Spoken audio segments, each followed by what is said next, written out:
Hello and welcome to Kanen Coffee Espresso Machines. Today we're testing this beautiful Isomac espresso machine, and let's go ahead and pull a shot.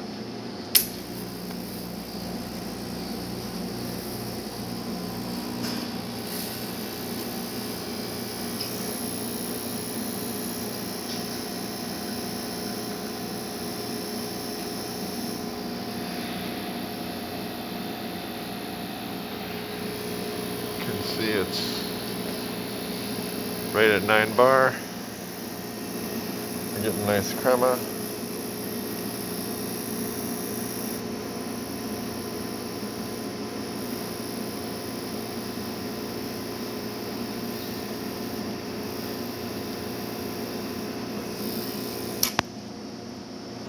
Okay, now that it heated up for steam, we're going to test the steam.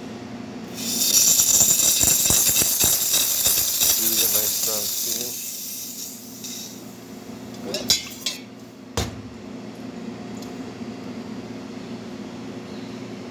And I'm just going to note that the new valve, unfortunately, it's just a little bit shorter, and so this gets really tight up against the case, and there's nothing we can really do about that. So thank you for watching with Kanen Coffee. Please like our videos below. If you'd like to see more videos like this, please subscribe to our channel. Thank you.